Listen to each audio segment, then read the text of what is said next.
오늘 본문의 말씀을 가지고 성도가 믿음이 없을 때라는 제목으로 하나님의 말씀 전하도록 하겠습니다. 이 제목을 한 네다섯 번 바꾼 것 같아요. 그래서 이렇게 할까? 너무 평이하고, 또 저렇게 할까? 하면 또 본문이 충분히 드러나지가 않고, 이렇게 많이 고민을 하다가 성도가 믿음이 없을 때라는 제목으로 이렇게 정했는데, 성도가 믿음이 없을 때라는 제목으로 말씀 전하도록 하겠습니다.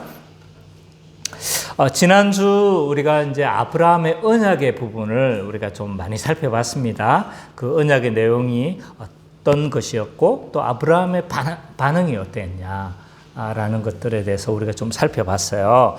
그래서 먼저 이제 아브라함에게 언약한 내용들을 좀 먼저 살펴본다면, 하나님은 아브라함이라는 한 사람을 강권적으로 선택하시는 거죠. 원래 이 아브라함이라는 사람은 이방 신을 섬기던, 전혀 하나님을 알지 못하던 그런 사람이었죠. 그래서 그 아브라함이라는 한 사람을 선택하여 불렀는데, 그 아브라함에게 주신 약속이 뭐냐 하면 이제 하나님 나라의 회복에 대한 약속이었다. 하나님 나라에 대한 약속을 하고 있는 거다. 라고 그렇게 결론부터 이야기를 했습니다. 그래서 이제 원래 이 하나님 나라는 창조 때부터 주어지기로 된 하나님 나라였다. 근데 아담과 하와가 타락함으로 말미암아 어떻게 되어졌죠? 하나님 나라가 유보 중단되어진 거죠. 그래서 이런 상황에서 하나님은 이제 사람에게 하나님 나라 주기를 포기하지 않으신 거죠. 그래서 이러한 의지들이 이제 계속 타락 이후에도 계속 나타난다고 이야기를 했습니다. 그래서 3장 15절 원시복음에서도 드러나고, 가죽옷에서도 드러나고, 또 노아 언약 가운데에서도 어떻게 드러나는 거예요? 이 창조 언약을 갱신함으로 말미암아 하나님께서 계속 이 땅, 이 세계를 보존하시고 결국은 하나님이 이 땅을 회복시킬 것에 대한 어떤 일말의 뭐예요? 가능성을 암시해 주고 있는 거죠. 근데 그것이 이제 아브라함 시대에 와서 어떻게 되어지는 겁니까? 이 하나님 나라를 포기하시지 않고 아브라함에게 이르러 이제 하나님 나라를 회복할 것이다 라는 약속을 하는 거죠. 그래서 아브라함을 통해서 약속한 것이 뭐였습니까? 내가 땅을 주겠다. 내가 지시할 땅으로 가라. 그래서 땅을 주겠다라고 이야기를 하고 있고, 또 아브라함을 통해서 이 백성, 너를 통해서 많은 후손, 별과 같은 그런 후손들을 줄 것이다. 그래서 하나님 나라의 백성도 줄 거고, 너를 통해서 생겨날 거다라고 이야기를 하고 있는 거고, 또 아브라함을 통해서 뭘 약속하시는 거예요? 복을 약속하시죠. 그래서 이 복을 약속한다는 건 하나님께서 통치하시겠다는 거예요. 그래서 그 통치하심의 결과로서 이 아브라함에게 복이 일어나는 거고, 통치하심의 결과로 인해서 야곱이 그렇게 강교한 자이지만 하나님의 사람으로 점점 뭐 하는 거예요? 다듬어져 가는 거죠. 그렇죠? 요셉도 마찬가지예요. 하나님이 함께 하시니까 가는 곳마다 형통하는 거예요. 가는 곳마다. 그래서 하나님의 함께 하심과 통치하심이 복이다. 그래서 결국 아브라함에게 약속한 건 뭐다? 땅을 약속하고, 백성을 약속하고, 또 뭘 약속하고 있는 거예요? 하나님이 통치하실 것을 약속하심으로 말미암아 이 하나님 나라가 회복되어질 것에 대한 예고를 하고 있는 것이다 라고 그렇게 이야기를 했습니다. 그렇기 때문에 구약의 모든 그 이후의 과정들은 다 뭘로 봐야 된다? 하나님 나라 회복의 과정으로 봐야 된다는 거예요. 그래서 하나님께서 이것을 하나님 나라를 회복하기 위해서 어떻게 일하시고 있는가, 이런 관점으로 봐야 되는 거죠. 그래서 출애굽에서 많은 백성들, 몇백 년이 지났는데 몇백만 명이나 늘었네? 이야, 이스라엘 백성들 내가 번식력이라고 이야기했죠. 그죠? 그 출산력이 대단하구나. 이렇게 생각해서는 안 된다고 이야기를 했어요. 그건 어떻게 이해해야 된다고 했어요? 하나님 나라 백성을 지금 다 이루셨구나. 하나님께서 이렇게 막 출산하게 하시는 거구나. 막 낳았는데도 다른 나라 백성들은 안 죽는데 막 병 걸리고 죽고 뭐 이렇게 해가지고 출산 잘못해가지고 죽고 막 이랬는데 이스라엘 백성들은 안 죽는 거예요. 다 하나님의 함께 하심의 그런 모습들인 거죠. 그래서 이렇게 많은 백성들이 형성되어진 것도 하나님 나라의 백성을 이루고 있는 것이고 아브라함에게 약속했던 그 언약을 뭐 하는 거다? 성취하고 있는 거다. 이런 관점으로 봐야 되는 거죠. 그리고 출애굽해서 가나안 땅으로 들어갔었을 때 막 여호수아가 이 가나안 땅을 다 차지하는 걸 보면서 막 이런 질문하는 사람들이 있어요. 왜 거기에 있는 사람들을 그 불쌍한 사람들을 다 쫓아내고 다 죽이는 이유가 있었어요. 그 땅의 백성들이 뭐 했기 때문인가? 악했기 때문이에요. 그것을 이미 다 말씀하고 있거든요. 그래서 하나님이 그들을 두고 볼 수가 없었던 거예요. 그래서 그 가나안 땅의 거민들을 어떻게 합니까? 다 차지하게 만들죠. 그죠?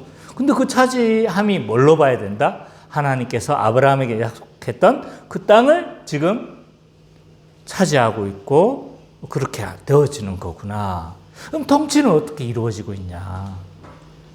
성막과 이 성막을 통해서 그리고 또 율법을 통해서 하나님께서 통치하고 있지만 이게 완성되어진 건 언제라는 거예요?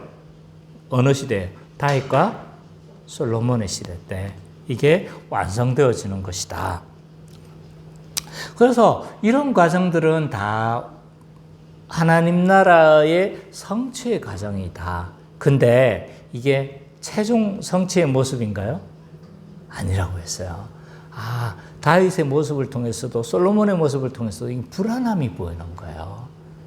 결국 불안하다가 뭐 이스라엘 백성들이 그 예루살렘 성전 안에서 막 태양신을 섬기고 난린 거예요.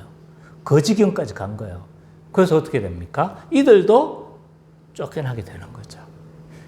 쫓겨날 무렵부터 막 선지자들에게 막 하나님께서 말씀하시는 거예요. 내가 새로운 한 메시아를 보낼 거야.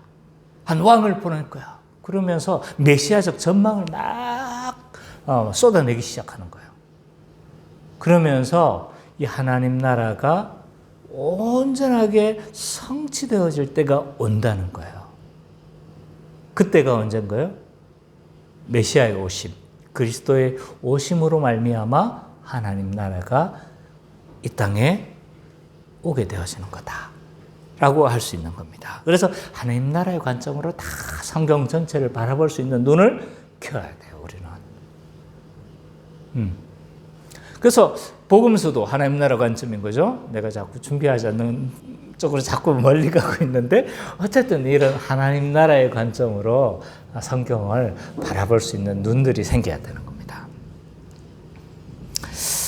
자, 이런 아브라함에게 약속하셨던 것들에 대해서 아브라함은 어떻게 반응하는가라고 했었을 때 하나님의 부르심에 순종해서 아브라함은 75세 때 그의 나이 75세 때 하란을 떠나게 되죠. 그래서 아브라함이 이제 가나안 땅으로 쭉 세겜 땅에 이르렀는데 세겜 땅에 이르렀을 때 아브라함아, 내가 이 땅을 내 후손에게 줄 거다라고 약속하시는 거예요. 사실 아브라함은 잘 몰랐을 거예요. 근데 세겜 땅에 이르러서 이 가나안 땅이 하나님이 우리에게 주실 땅이구나라는 것을 믿었던 거예요. 그때 아브라함이 보인 반응이 뭡니까? 제단을 쌓는 거예요, 제단. 제단 쌓는 게 도대체 어떤 의미냐라고 했었을 때 이 약속을 뭐 하는 거예요, 지금? 아브라함이 믿었다는 거예요. 그래서 주실 땅을 바라보면서 감사하며 그는 예배하고 있는 거라는 거예요. 이때 아브라함이 땅을 가지고 있었습니까? 없었습니까? 전혀 땅이 없었어요. 아브라함이 최초로 땅을 얻는 건요, 23장에 가서, 그 딱 헷 족속에게 땅을 사가지고 한 그 막벨라 굴이 처음 땅인 거야. 그래서 그렇지만 이게 하나도 성취한 것도 없고 받은 것도 없고 아들도 없고 다 없지만 뭐 하는 거예요 지금? 아브라함이 믿고 감사하고 있는 모습을 우리가 좀 지난주에 봤어요. 그래서 우린 이런 믿음이 필요하다. 하나님을 바라보는 눈이 필요하다라는 그런 설교들을 좀 우리가 좀 지난주에 했었죠. 자, 오늘 본문에서는요.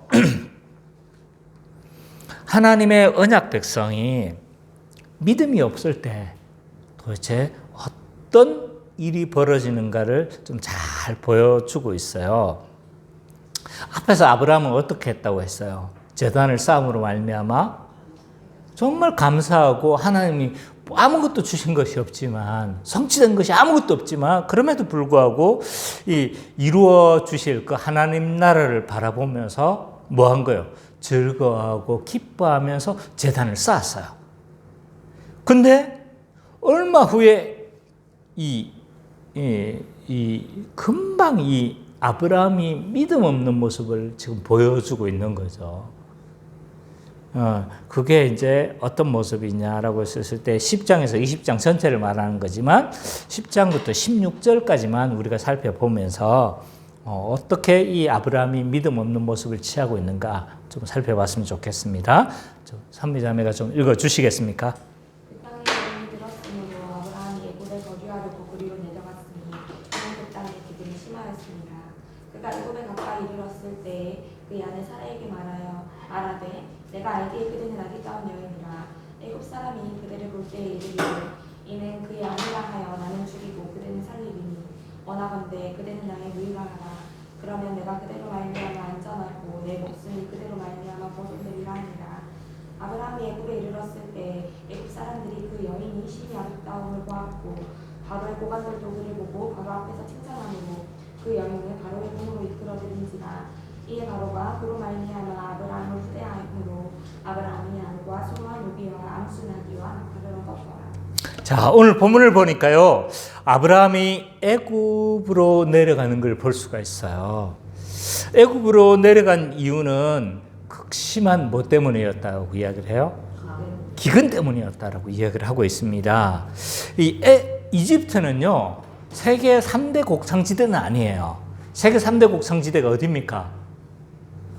우크라이나, 지금 전쟁 중에 있는 우크라이나, 또 아르헨티나, 또 하나가 어디입니까?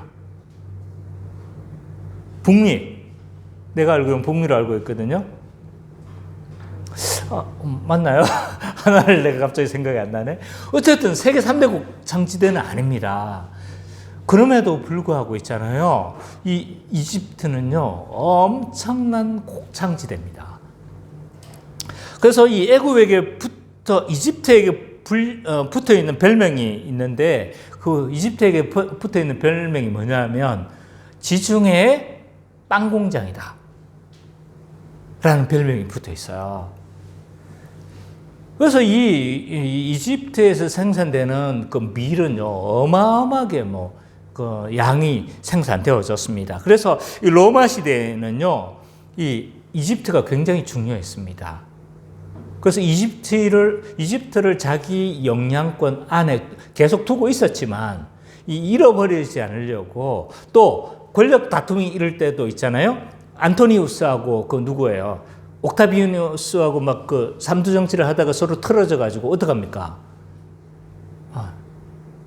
아무도 모르네. 막 이렇게 싸움을 하다가 안토니우스가 선택한 곳이 어디입니까? 이집트로 가가지고 거기에서 뭐 누구하고 막 그 친해집니까? 누구죠? 클레오파트라 맞아요. 클레오파트라고 막 친해져가지고 막 난리였죠, 그죠? 그러니까 이게 이집트는 놓쳐서는 안 되는 굉장히 전략지대인 거죠. 그래서 지중해를 패권을 장악한 사람들은요, 반드시 이집트는 놓치려고 하지 않는 겁니다. 왜냐하면 전 세계 그 지중해의 모든 지역에게 그 빵을 공급할 수 있을 정도로 엄청나게 많은 뭐가 생산되는 지역입니까? 밀 생산이 되어지는 거죠. 그래서 이 지역에서 이제 그 이집트 문명이 발생한 거 아닙니까? 왜냐하면 막 잉여 농산물이 생겨야지 문명이 생겨나요. 왜냐하면 잉여 농산물이 생겨야 뭐 합니까? 수학이 발달하는 거예요.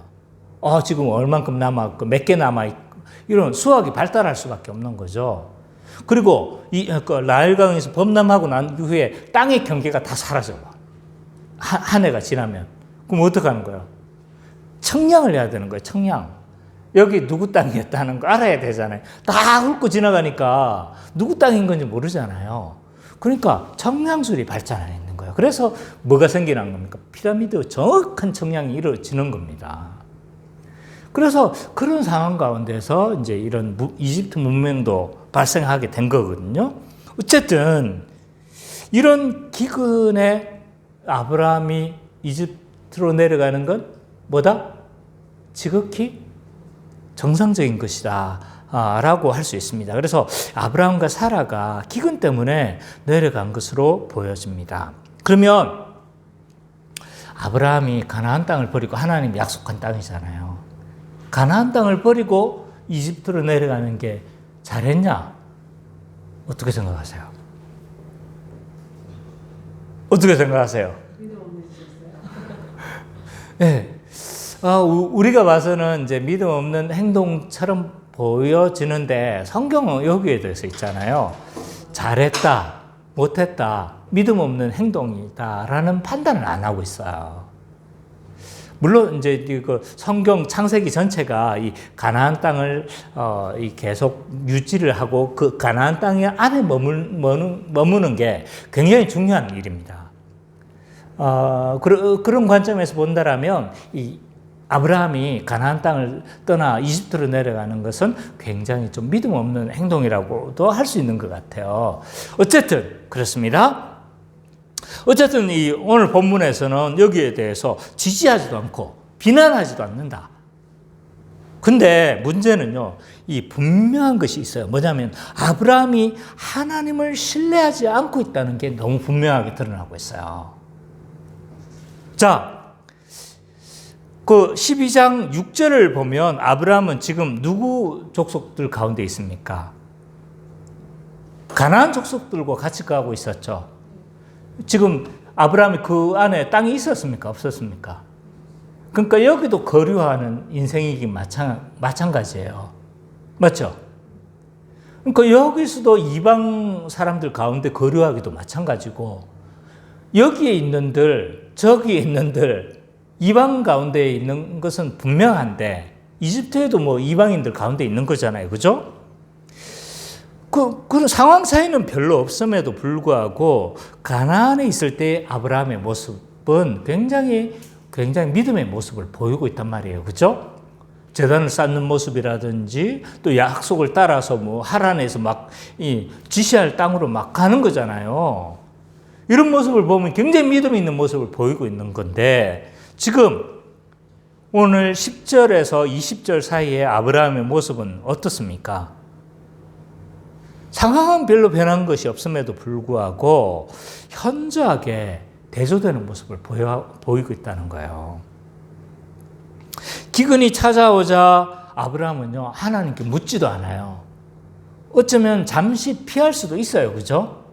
피할 수는 있다고 생각되어지는데 하나님께 의도를 묻는다든지 전혀 이런 모습도 없을 뿐만 아니라 뒤에서 나오는 행동들이 어떠한 거예요, 지금? 굉장히 아브라함이 믿음 없는 모습을 지금 보여주고 있는 거죠. 그래서 분명한 것은 믿음이 없는 상태는 분명하다라는 거예요. 자, 아브라함은 그러면 어떤 어리석은 선택을 하고 있는가라고 했었을 때 아내를 누구라 하라고? 누이라고. 실제로 사촌 누이입니까? 제가 기억하기로는 사촌 누이로 기억하고 있는데 어쨌든 그 누이라고 이제 실제는 아내임에도 불구하고 누이라고 속였던 거예요. 왜 그렇습니까? 아브라함은 다 이야기하고 있어요. 지금 다 말하고 있어요. 지금 성경 계시에서 지금 다 나오고 있잖아요. 그죠? 뭐 때문에 그런 겁니까? 사라가 너무 아름다운 거예요. 근데 아름다우니까 아내를 뺏어가지고 그럼 남편이 있으니까 뭐 하는 거야? 남편을 죽일까 해서 겁이 났던 거예요. 아내를 강탈당할까봐 겁이 났던 거예요. 이런 면에서 보면 이게 이제 어쨌든 자기 안전을 보장하기 위해서 아내를 뭐라고 했습니까? 누이라고 거짓말을 고안해냈어요. 이 아브라함의 모습은요 전혀 달라요. 갈 바를 알지 못했을 때 아브라함 가라고 하니까 뭐라고 이야기를 하는 거예요? 가나안 땅으로 가라고 하니까 그 다 바로 가나안 땅으로 가는 거예요. 그리고 하나님 나라를 약속한다고 그러니까 그것을 믿고 어떻게 하는 거예요? 지금 제단을 쌓아요. 이런 모습과는 전혀 볼 수 없는 지금 누구를 지금 기대고 있는 거예요? 연약한 아내에 기대서 지금 뭘 하고 있는 거예요? 자기의 목숨을 보존하려고 하는 아주 믿음 없는 모습을 보이고 있어요. 하나님이 아브라함에게 그 자손을 약속하고 하나님 나라를 그에게 약속할 것이라면 뭐 할 것도 믿어야 되는 거예요. 아브라함이 죽으면 되는 거예요? 안 되는 거잖아요. 그 자기를 지키시고 보호하실 것도 믿어야죠. 근데 애굽 땅으로 가버리니까 지금 뭐 하고 있는 겁니까? 지금 이런 사실을 다 까마귀 고기를 먹었나 봐요. 그냥 다 까먹어 버린 거야. 그래서 자기 생명을 보존하기 위해서 그냥 아내에게 의존하는 이런 뭐 좀 믿음 없는 이런 모습을 보이고 있다라고 할 수 있어요.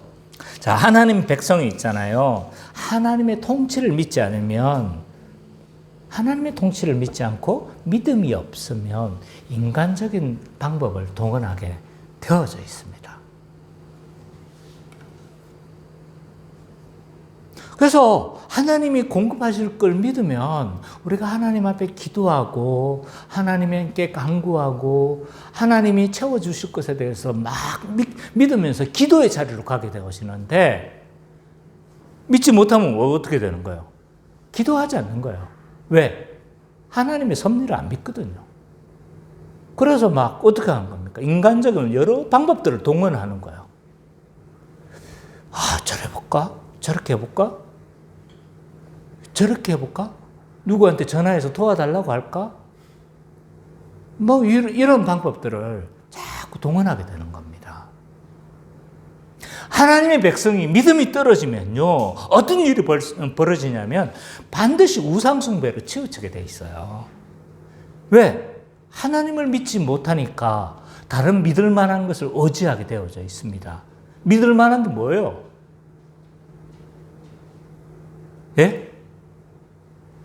은찬, 믿을 만한 게 뭐예요? 이 세상에서. 맞죠? 아멘. 그렇게 될 줄 믿습니다. 자, 봐요.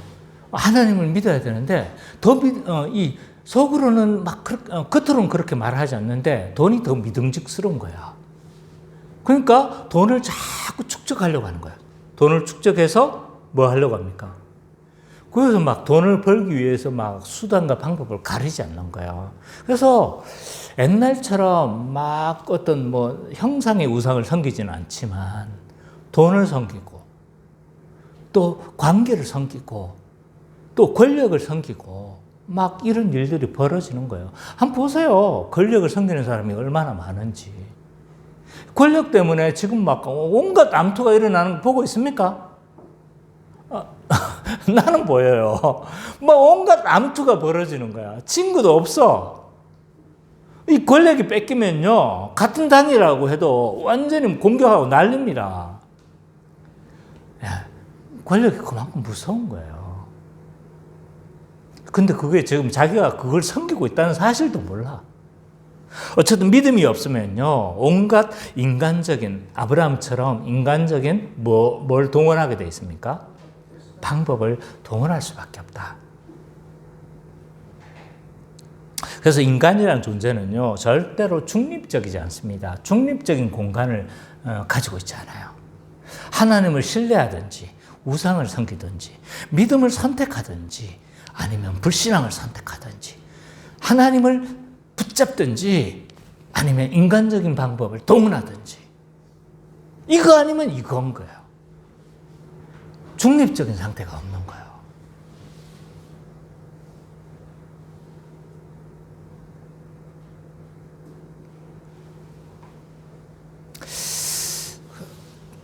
그래서 이 아브라함이 믿음이 사라지니까 하나님의 보호와 신뢰, 또 하나님이 붙드심, 하나님이 나를 이끄심, 하나님께서 나를 보호하실 것에 대해서 믿어야 되는데 그렇지 못한 거죠. 그래서 아브라함이 선택했던 건 아내를 의존하는 것을 선택한 거예요. 인간적인 방법을 선택한 거예요. 이게 이성적입니까? 인간이 그런 존재예요. 그게 할 수 없다고 하는데 생각을 해요. 그런데도 불구하고 그런 선택을 한다니까요. 한번 생각해 볼까요? 우리는 돈이 우리를 안전하게 해준다고 믿습니까? 안 믿죠? 돈이 나에게 행복해 준다고 생각합니까? 안 믿어요. 이게 합리적이고 이성적인 판단이에요. 근데 선택하는 건 있잖아요. 자꾸 돈을 선택한다니까요. 이런 모순적인 존재가 인간이에요. 합리적인 선택을 하는 게, 항상 합리적인 선택을 하는 게 인간이 아니라는 거예요. 아브라함도 보세요. 그렇게 한다고 해가지고 그것이 막 될 게 정말 합리적인 판단이 객관적으로 봐서는 합리적인 선택이 아니었음에도 불구하고 그런 선택을 한다니까요. 그래서 우리가 하나님의 보호하심과 공급하심을 믿지 않으면요, 이런 인간적인 모습들을 강구하게 되고, 근데 그 강구한 모습들이 합리적인 선택을 하지 않는다는 거예요. 아주 객관적인 그런 선택을 하지 않는다는 거예요. 자, 그러면 아브라함의 이런 불완전한 모습에 하나님께서는 어떻게 반응하시는가? 그게 17절부터 20절에서 나오고 있습니다. 우리 안에 좀 읽어주십시오. 여호와께서 아브라함의 아내 사레의 일로 바로와 그의 집에 편지함을 내리신지라. 바로가 아브라함을 불러서 이르되 내가 어찌하여 나에게 이렇게 행하였느냐? 내가 어찌하여 그를 내 아내라고 내게 말하지 아니하였느냐? 내가 어찌 그를 누이라 하여 내가 그를 데려다가 내 아내를 삼게 하였느냐? 내 아내가 여기 있으니 이제 내려가라. 20절. 바로가 사람들에게 그 일을 명하매 그 사람들이 그와 함께 그의 아내와 그의 모든 소유를 보내었더라. 자, 아니나 다를까요? 애굽 사람들은요, 사라의 아름다움을 즉시 알아봤습니다. 이게 그런 것 같아요. 저도 뭘 입어도 이 잘생긴 얼굴을 감추기가 힘들어요. 어딜 가도 이 잘생긴 얼굴은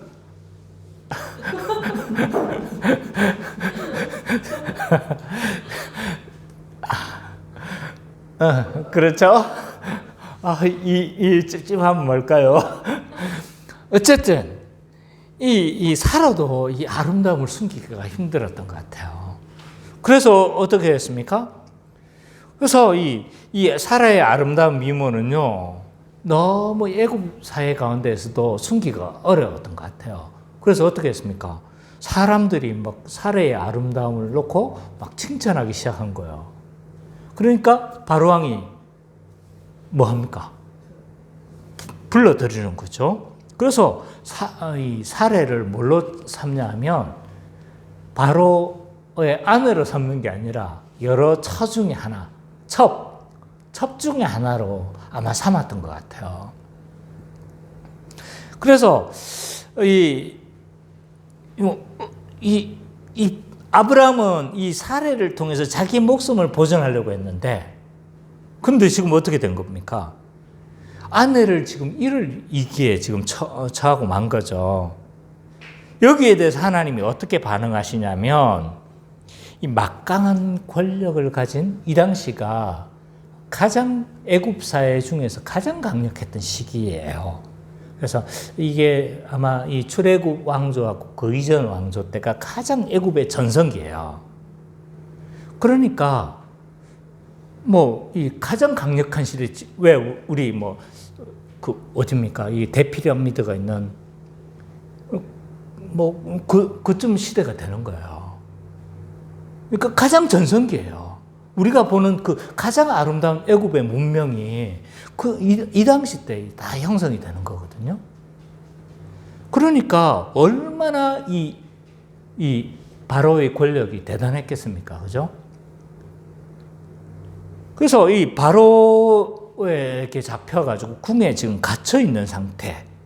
그래서 아브라함은 지금 절망 가운데 있었는데, 이 하나님께서 행동하시는데, 어떻게 행동하세요, 지금? 누구를 지금 벌해야 됩니까? 지금 행동으로 봐서는요, 물론, 지금 하나님의 결론은 그거예요. 하나님이 지금 누구의 집에 지금 재앙을 내리냐면, 바로와 그의 집에 재앙을 내렸다고 이야기를 해요.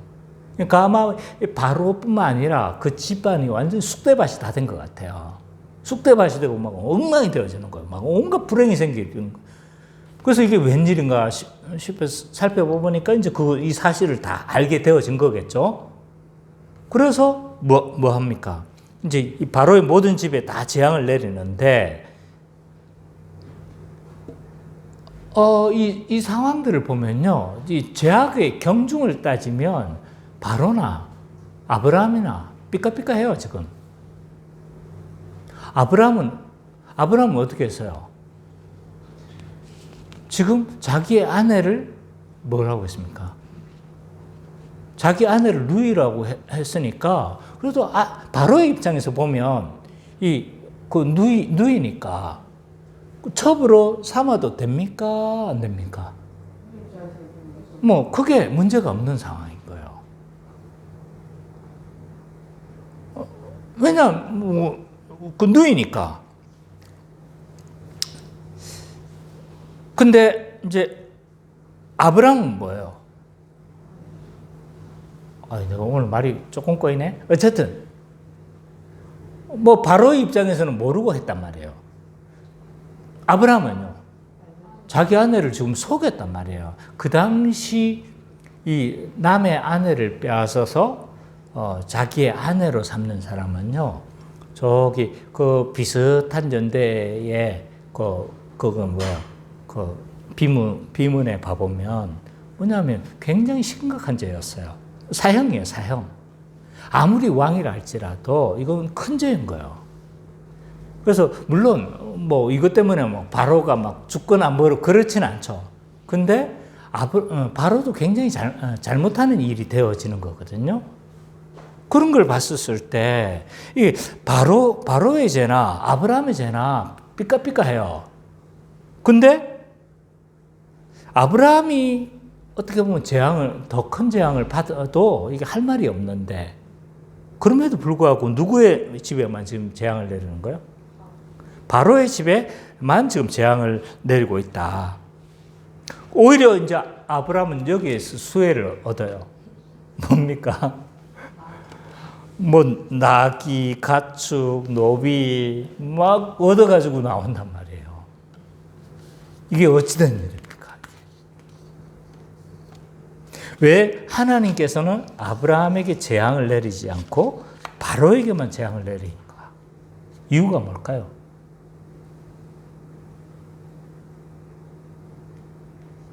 왜 그런 거예요? 왜 바로의 집에만 큰 재앙을 내린 거야?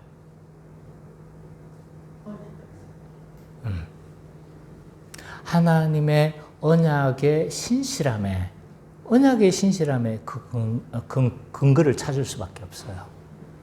왜냐하면 아브라함은 하나님을 신뢰하지 않는 불안한 모습을 보이고 있잖아요. 그죠? 그럼에도 불구하고 하나님이 아브라함에게 약속하신 그 하나님 나라의 약속을 성취하기 위해서는 제일 중요한 게 그 통치를 받는 백성들이 생겨나야 돼요. 그러면 아브라함의 씨야 되는데 바로의 씨면 됩니까? 안 되는 거예요. 사라가 다른 여인에게 가서는 안 되는 거예요. 그러면 아브라함을 통해서 그 씨를 통해서 그 후손을 낳을 수가 없는 거죠. 언약을 시행함에 있어서 문제가 발생하게 되어지는 겁니다. 그럼 지키기 위해서는 어떻게 해야 되는가요? 바로의 손에서 뭐 해야 된다? 건져내야 되는 거예요.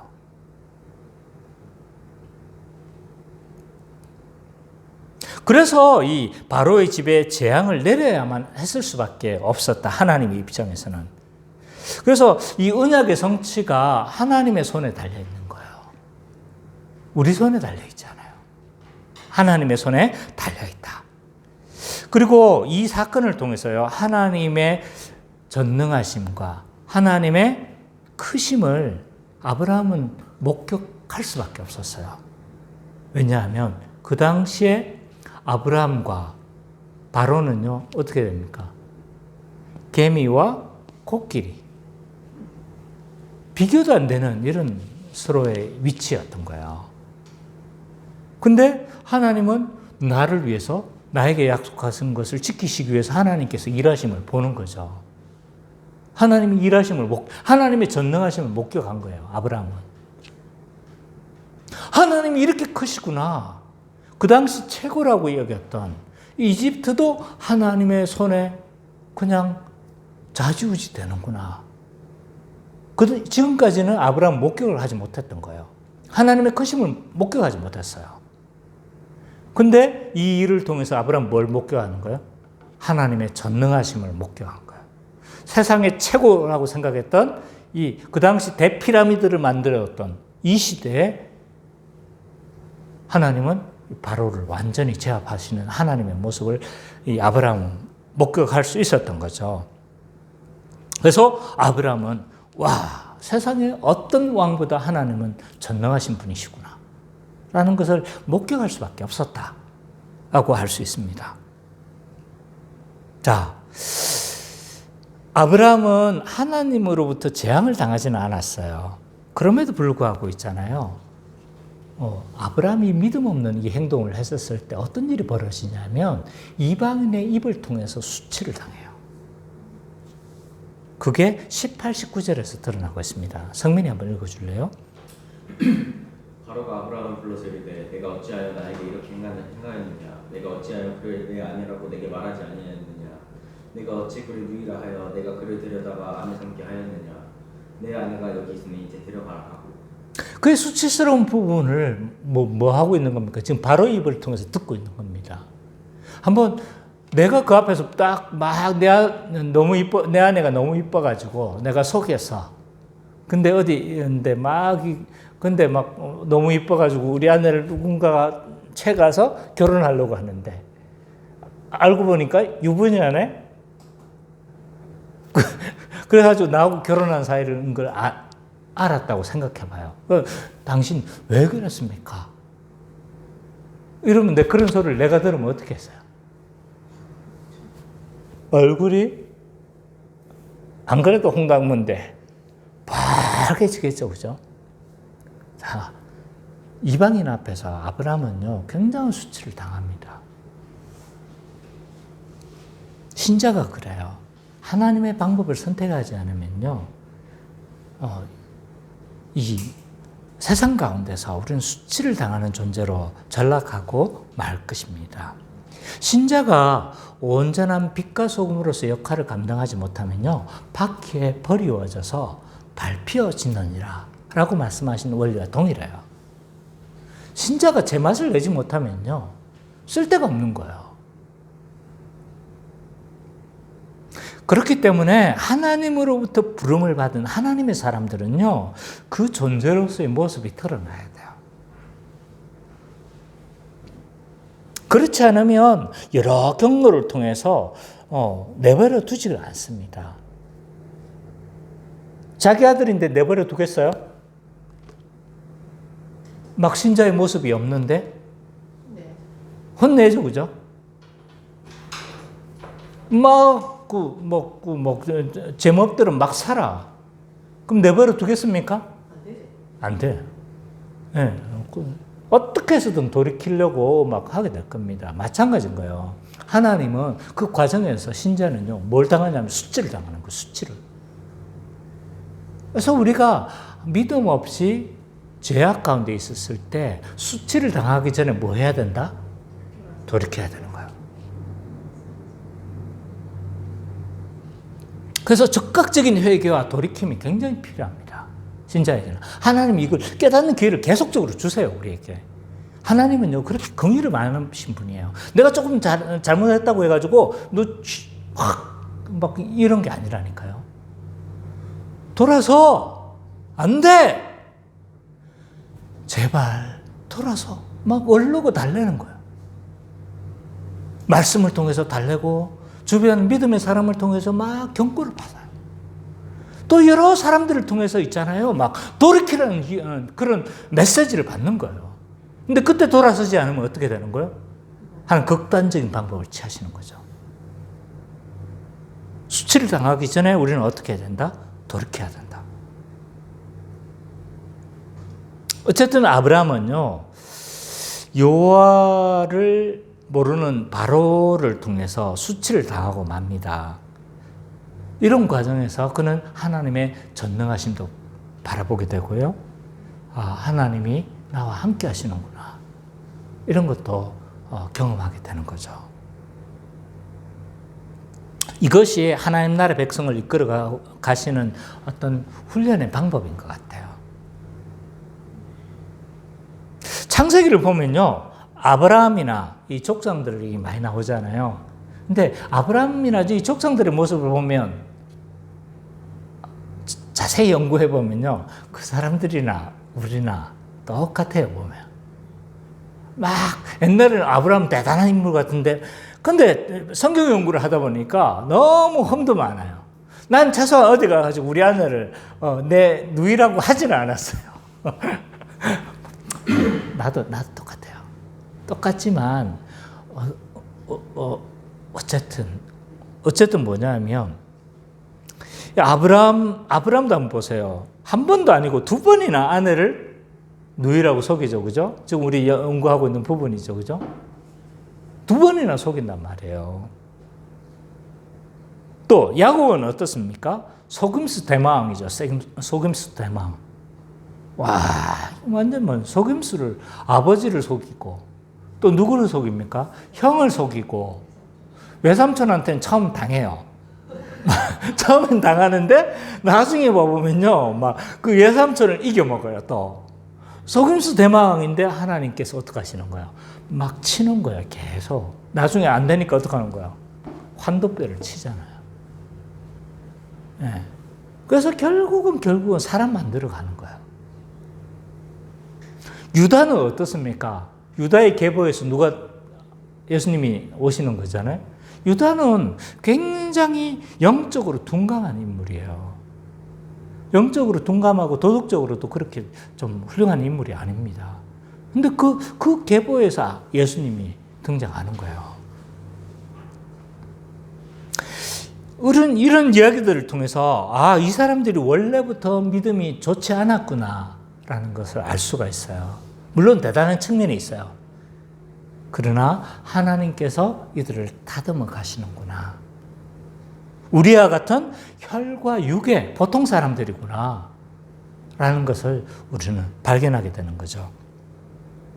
근데 이런 사람들을 선택하시고 붙드셔서 믿음으로 연단시키시고 훈련이라는 여러 가지 훈련의 그 터널을 통해서 하나님의 사람으로 만들어 가시는 모습을 우리는 발견할 수가 있습니다. 자, 오늘 본문을 통해서 우리는 하나님 나라의 백성이 믿음이 없었을 때 어떤 일이 벌어지는가를 봤어요. 하나님은 하나님의 백성이 자신에 대한 신뢰가 없을 때 어떻게 하시는 거예요? 신뢰가 없이 무너지고 넘어진다 할지라도 하나님의 사람으로 뭐 하신다? 이끌어 가신다. 라는 것을 우리는 발견할 수가 있습니다.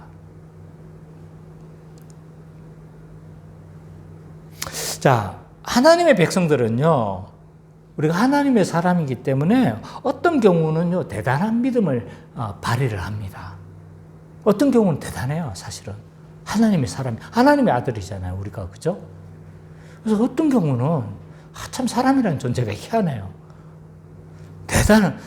대단한 믿음을 발휘하기도 하지만 어떤 경우는요, 이게 굉장히 거품과 같이 한순간에 없어지기도 합니다. 정말 대단한 믿음의 사람이었다가 어떤 한순간에는요, 그냥 확 넘어지는 거예요. 엘리야를 보세요. 엘리야는 어떤 인물이었습니까? 갈멜산에서 누구 선지자입니까? 바알 선지자들 820명과 믿음의 그 싸움을 했던 사람인데, 거기서 막 완전히 막 거의 진멸하다시피 해버렸잖아요. 근데 한순간에 어떻게 돼요? 그 여왕이 내가 오늘 저녁이 해가 지기 전에 너를 죽이리라 하니까 그냥 도망가면서 막 로뎀나무 밑에서 막 한탄을 하는 그런 모습으로 전락하잖아요. 우리의 믿음이 때로는 이 거품과 같이 막 사라질 때도 있어요. 그래서 산상수훈을 보면 이렇게 말씀하고 있습니다. 우리는 누구나 자신의 터 위에 집을 세워요. 어떤 사람은 아무 기반이 없는 모래 위에 집을 짓는 거죠. 모래 위에 우리의 믿음의 집을 짓는 거예요. 어떤 사람은요, 튼튼한 반석 위에 집을 짓는 거죠. 차이는 믿고 순종함과 믿고 순종하지 아니함과, 이 차이가 튼튼함과 모래 위에 짓는 것과 모래에 짓지 않는 그 바위 위에 짓는 것으로 드러난다고 이야기를 해요. 근데 문제는요, 이게 안 드러난다는 거예요. 평소에는 안 드러나요, 이게. 언제 드러나는 겁니까? 바람이 불고 홍수가 확 쏟아지면 그때서야 모래 위에 지은 집과 반석 위에 지은 집이 드러난다는 거예요. 그래서 우리의 믿음이 다 우리는 좋은 거라고 생각하는 거예요.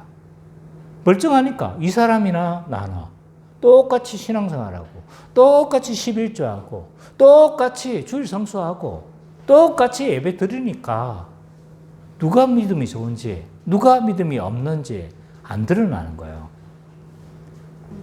우리에게 언제 바람이 부는 거예요? 언제 우리 인생에서 바람이 불까요? 언제 비가 올까요?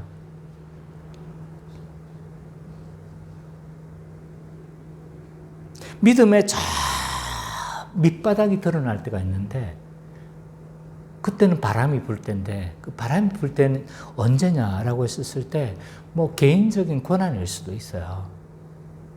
근데 보통 남자들은 군대 가면요, 자기 믿음의 밑바닥이 드러나요, 밑바닥이. 우리 머리 형태로 봐서는 가장 군인이에요. 저 계열의 군인 머리. 자, 그죠? 군대에 가면요, 이게 자기 믿음의 본질이 확 드러나요. 왜냐하면 자기의 믿음의 모습이, 자기가 어떤 선택을 해도 있잖아요, 사실은 아무도 뭐라고 할 사람이 없는 거예요.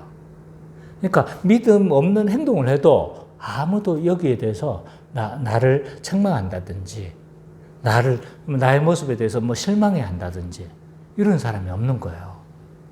거기에다가 압력은 어떻습니까? 믿음으로 살도록 내버려 두지 않는 거예요.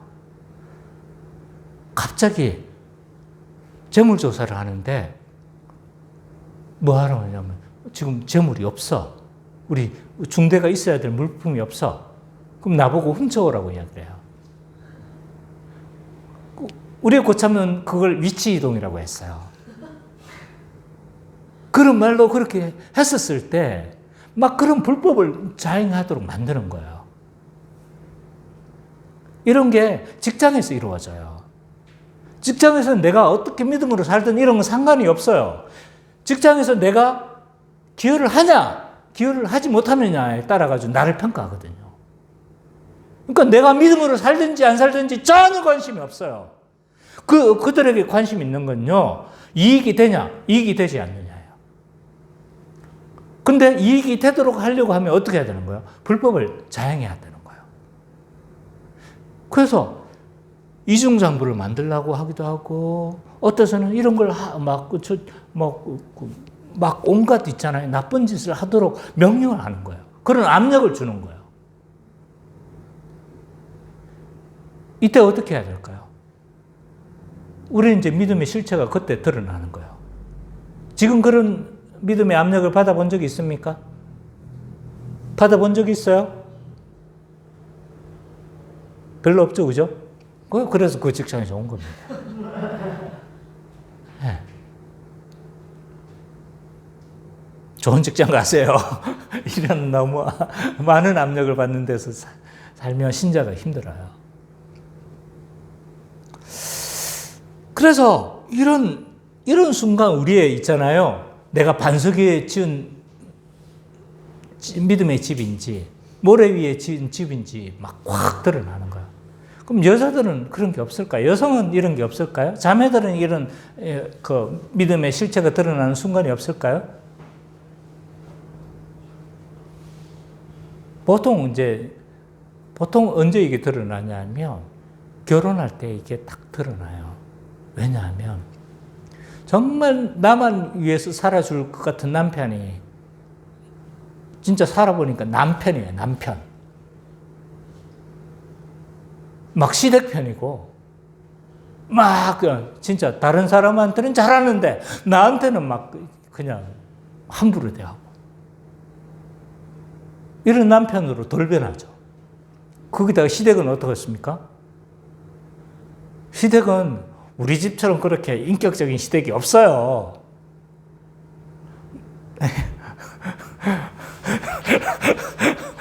눈으로 말을 하네. 어쨌든 있잖아요. 막 시누이들은 못 잡아먹어서 난리예요. 거기다가 애들은 어떡합니까?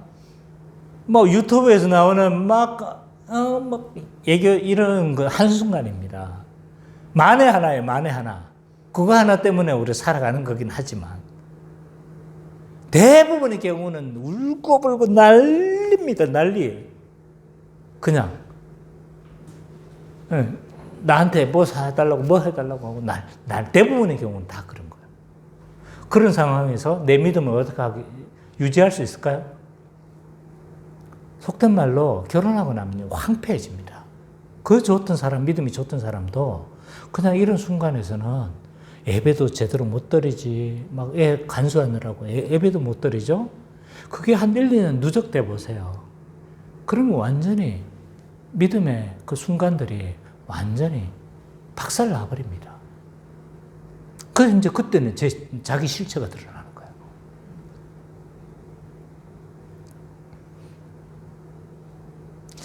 그래서 우리는 이 아브라함이 넘어졌던 것처럼 있잖아요. 그렇게 넘어졌던 것들을 우리는 수도 없이 겪어야 될 겁니다. 앞으로. 그래서 지금 다 믿음을 온전히 살았다고 확신하지 마세요. 선미자매 지금 많이 성숙되어진 것 같죠? 또 단계가 또 나와요. 대학생활 하니까 믿음이 많이 큰 것 같죠? 지금 맛도 못 봤어요, 지금. 학교에 있으니까, 고객님, 학교에 있으니까, 지금은 온갖 그거 한 것 같죠? 아닙니다. 우리는 수도 없이 아브라함이 넘어졌던 그 과정들을 우리는 넘어져야 할 거예요. 근데 그것보다 더 분명한 게 하나 있어요. 우리는 넘어질 거 확실하다. 어쩌면 아브라함이 넘어졌던 것처럼 그거보다 더한 넘어짐도 우리에게 있을지도 몰라요. 근데 그거보다 더 확실한 게 한 가지 있어요. 뭐냐 하면 하나님이 교회를 이끌어 가시고 신자를 이끌어 가신다는 사실을 우리는 믿어야 됩니다. 이 사실을 믿어야 돼요. 예수님은요, 우리와 함께 하세요. 믿습니까? 확실해요? 어떻게 함께 계세요? 내 마음에? 내 마음의 사랑. 맞아요. 그렇긴 한데, 예수님은 성령님을 통해서 우리와 함께 하시는 거죠. 그죠? 성령님을 주심으로 말미암아 내가 곧 올라갈 테인데 영광의 그 상태를 갈 테인데 그때 누구를 보내신다? 성령님을 보내신다고 이야기를 하고 있어요. 성령과 말씀을 통해서 어떻게 하시는 거예요? 우리와 함께 계시는 거죠. 특히 성령님을 통해서 함께 계세요. 보혜사인 성령을 주시는 거예요. 보혜사인 성령을 주신다는 것, 곧 누구를 주시는 거다? 그리스도를 주시는 거다. 그리스도와 함께 있는 거다, 우리는 늘. 그래서 그리스도는 지금 하늘에서 보좌의 우편에 앉아 계시고 만유를 통치하고 계시지만 성령님을 통해서 우리와 함께 계시는 거예요. 그래서 우리와 임마누엘 하셔서 함께 계십니다. 거기에다가 성령님을 통해서 우리의 내주하심으로 말미암아 우리를 인치시는 거죠. 인치시면 뭐 어떤 의미를 가지고 있다고 했어요? 자, 가장 최근에 배운 우리 인치시면 어떤 의미예요? 그 도장 찍는 게 뭐 어떤 의미인가? 내 소유다. 그렇죠. 네, 하나님의 소유다. 그게 가장 본질적인 의미예요. 오, 오늘 왜 그래요? 좋아요, 좋아요. 지금 칭찬하는 거예요. 어쨌든 하나님의 소유다라는 거죠, 그죠? 그래서 하나님의 소유로 삼아가지고 나를 하나님의 소유인데 아주 아낄 때, 이건 내 거야. 그런 소유를 내버려 두시겠어요? 지키시고 보호하신단 말이에요.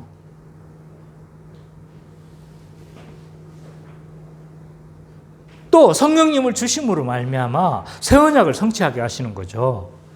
그래서 새 언약을 성취하셨다는 건 뭐냐면 우리에게 새 마음을 주신다는 거예요. 새 마음을 주시고 또한 율법을 행할 수 있는 그 능력을 우리에게 주신다는 걸 의미해요. 그래서 어쨌든 성령님을 우리와 함께 하심으로 말미암아 우리 가운데 임마누엘 하시며 우리를 지키시고 보호하시고 붙드시는 거죠. 이 사실을 우리가 믿었으면 좋겠습니다. 우리를 붙드시는 거예요. 붙드시는 거예요. 그래서 이 붙드심이 얼마나 확실하든지 바울 사도는 이렇게 이야기를 해요. 아무도 하나님의 사랑에서 내가 끊을 수 없다. 한번 읽어봅시다. 로마서 8장 31절에서 38절 우리 성민 형제가 한번 읽어주세요. 로마서 8장 31절에서 38절. 그런즉 이 일에 대하여 우리가 무슨 말을 하리요? 만일 하나님이 우리를 위하시면 누가 우리를 대적하리요? 자기 아들을 아끼지 아니하시고 우리 모든 사람을 위하여 내주시니가 어찌 그 아들과 함께 모든 것을 우리에게 주시지 아니하겠느냐? 누가 능히 하나님께서 택하신 자들을 고발하리요? 의롭게 하신 이는 하나님이시니 누가 정죄하리요? 죽으실 뿐 아니라 다시 살아나신 이는 그리스도 예수시니 그는 하나님 우편에 계신 자요 우리를 위하여 간구하시는 자시니라. 누가 우리를 그리스도의 사랑에서 끊으리요? 환난이나 전쟁이나 박해나 기근이나 적신이나 위험이나 칼이라. 기록된 바 우리가 종일 주를 위하여 죽임을 당하게 되며 도살당할 양같이 여김을 받았나이다 함과 같으니라. 그러나 이 모든 일에 우리를 사랑하시는 이로 말미암아 우리가 넉넉히 이기느니라. 내가 확신하노니 사망이나 생명이나 천사들이나 권세자들이나 현재일이나 장래일이나 능력이나 높음이나 기쁨이나 다른 어떤 피조물이라도 우리를 우리 주 그리스도 예수 안에 있는 하나님의 사랑에서 끊을 수 없으리라. 아멘. 여전히 신자에게는요 여러 가지 어려운 상황들이 우리에게 닥쳐올 겁니다. 시험이 올 거예요. 어떨 때는 유혹이 다가와요. 사단이 우리를 내버려 두지 않거든요. 그래서 막 어떨 때는 와 내가 이럴 수 있는가까지도 무너지는 때가 우리는 꼭 닥쳐올 겁니다. 그리고 내 욕심에 의해서 우리는 넘어지기도 해요. 막 세상의 흐름을 따라서 내가 이야기했잖아요. 누떼처럼. 누떼 알죠? 아프리카에서 막 뛰어다니는 그 누떼처럼 어디로 가는지도 모르고 세상의 흐름에 따라서 우리는 가다 보면요. 저 하나님의 길과는 전혀 상관이 없는 그런 길의 가운데서 우리는 넘어져 있을 때도 우리는 발견하게 될 겁니다. 심지어는 큰 범죄 가운데에서 우리 설 수도 있어요. 하나님 앞에서의 이런 범죄들. 근데요, 하나님의 열심도 우리를 붙잡고 있다는 사실을 우리는 믿어야 합니다. 그 신자에게 이런 확신이 필요해요. 이게 얼마나 확실한지 8장 30절에 보면 이렇게 말씀하고 있습니다. 또 미리 정하신 그들을 또한 부르시고 부르신 그들을 또한 의롭다 하시고 의롭다 하신 그들을 또한 영화롭게 하셨느니라. 이게 한금사실 교리예요. 그냥 쭉쭉쭉 연결되어져 있는 거예요. 부르시고 소명한 자들은 어떻게 하는 거예요? 의롭다 하시고 의롭다 하신 그들을 또한 영화롭게 하실 거라는 거예요. 근데 영화롭게 한다는 게 할 것이다 라고 말을 하지 않고 했다. 지금 시제가 뭐예요? 이 예언적 과거 시제라고 해요. 그래서 이걸 과거 시제로 표현하고 있어요. 영화롭게 할 거면 미래 시제잖아요. 안 그래요? 영화롭게 됐습니까? 영화롭게 된 거예요, 지금? 아직 안 됐잖아요. 그럼 미래 시제로 표현해야 되는데 과거 시제로 표현하고 있는 거예요. 너무나 확실할 때, 이거 이제 성경 용법 중에서 너무나 이게 확실할 때 예언적 과거 시제를 사용해요. 마치 이건 거죠. 뭐 둘이 막 싸워서 죽었어. 시제가 뭐예요? 과거 시제죠. 근데 이게 너무 확실하니까, 내가 죽을 게 너무 확실하니까 너 죽었어 이 말을 하는 거예요. 그 용법하고 똑같은 거예요 지금.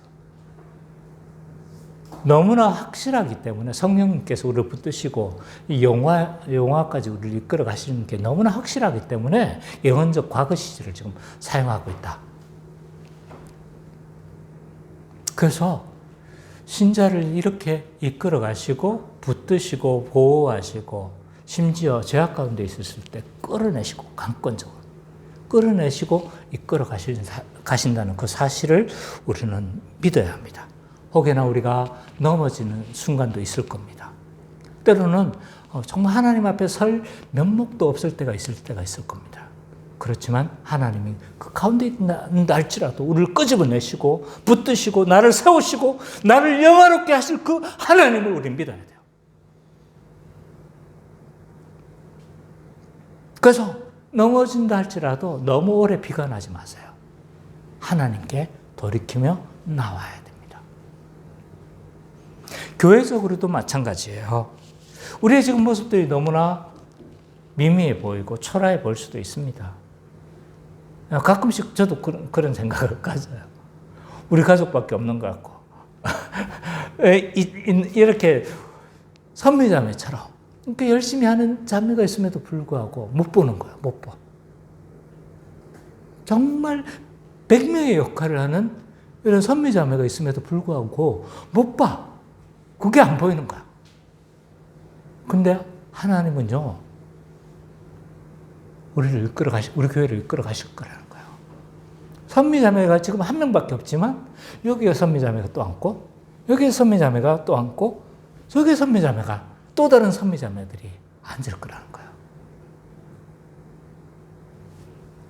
우리 조금 칠칠 맞아 보이지만 좀 그래 보이지만 순수한 열정으로 우리 열심히 하는 우리 성민이 믿음으로 살려고 많은 노력을 하잖아요. 그죠?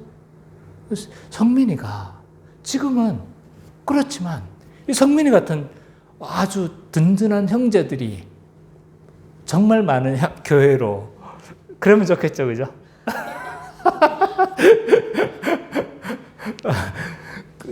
그런 형제들이 점점 많아질 거라고 저는 확신합니다. 많아질 거예요. 저 군인처럼 우직한 성실함으로 서는 우리 은찬이 같은 친구들이 저기 앉고 저기 앉고 또 다른 은찬이들이 계속 저는 앉을 거라고 봐요. 지난주처럼 우리 믿음의 눈을 포기하면 안 됩니다. 왜냐하면 그 언약의 신실하신 그 하나님이 있기 때문입니다.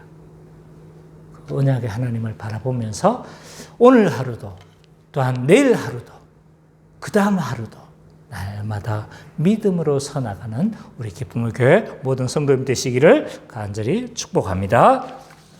아멘.